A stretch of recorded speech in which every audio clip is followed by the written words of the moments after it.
Hello everyone, I am Ayush Malhotra and welcome to my channel Go Together.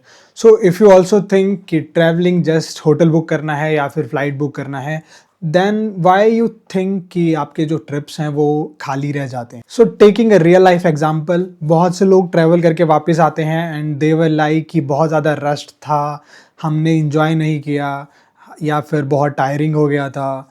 So but in the end जो photos थे वो बहुत अच्छे आए हैं. सो प्रॉब्लम इज़ नॉट कि आपकी जो डेस्टिनेशन थी उसमें कोई ख़राबी थी. Problem is your planning and the way you choose to travel. So let's quickly conclude what is traveling. So traveling can be divided into three parts. First is tourism, कि आपको वहाँ पे जाके प्लेस को उधर के एक्सपीरियंस को consume करना है just for tourism purpose. Second thing is vacation. Vacation is escape route, कि आप बोर हो गए हो एक अपनी certain life से and you are going out for 2 or 3 days, then this is your vacation. Then the third thing is actual traveling, जहाँ पे आप experience लेने जाते हो नए place का या फिर आप proper plan करते हो उस चीज़ के लिए so that आप overall एक अच्छा experience लेके आओ उस जगह. So traveling is not just moving your body from one place to another, it's about consuming everything of that place where you are going and also taking your body and your soul from your out of your comfort zone.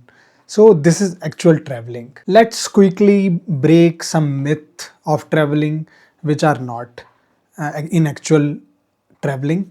So booking luxury hotel is not traveling. Always traveling is business class, that is also not traveling. Just आप कहीं से भी किसी की भी recommendation लेके itinerary उठाओ and copy that, वो भी traveling नहीं है. Traveling is also not rushed, कि आपने टिक मार्क करना है कि आप इतनी सारी लोकेशन में जाके आ गए हो. Then traveling is not expensive. You can spend 10,000 or you can spend 10 lakh rupees and still not get that experience which you really want. What in actual traveling look like is कि आप किसी नए place पे जाओ, वहाँ पे गुम हो जाओ and still you are not panicking. आप नए लोगों से बात करो, नए लोगों के साथ अपनी इंटरेक्शन दिखाओ, आप नई चीज़ें ट्राई करो विदाउट नोइंग कि आपको वो चीज़ें एक्चुअल में कैसी टेस्ट करती हैं. देन कहीं पे जाके without any plan, without a perfect location आप बैठो, spend your time and relax your body.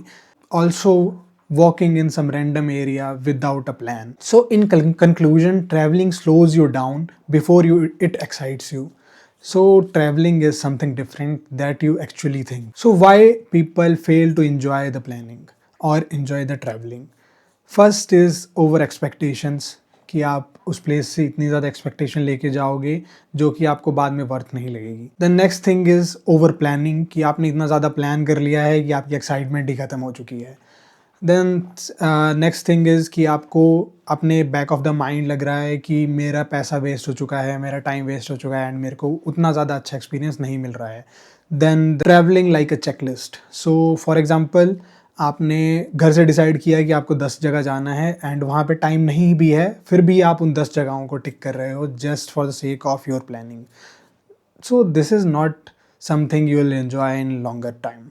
That's why a real plan is required before your trip, जो कि बहुत से लोगों को लगता है वो कर रहे हैं but in actual वो करते नहीं हैं. So let's start a series on it, what is traveling, and I'll tell you each and everything about travel, जिसकी वजह से आप लॉन्गर रन में एक अच्छा ट्रैवलर बन सको एंड एक अच्छे एक्सपीरियंस के लिए प्लान कर सको without wasting your time. Let's close this part here now and in the next part I will show you कि why planning is important and अभी तक आप जो भी कर रहे हो मे बी वो गलत हो या फिर आपको बेटर ढंग से प्लान कैसे करना है एंड किस तरह से जो आपकी बैड प्लानिंग है वो आपके पूरे ट्रिप को ख़राब कर सकती है. So if this whole talk make you rethink about your traveling, then do subscribe to the channel and I'll see you in the next video. Thank you so much. Bye bye.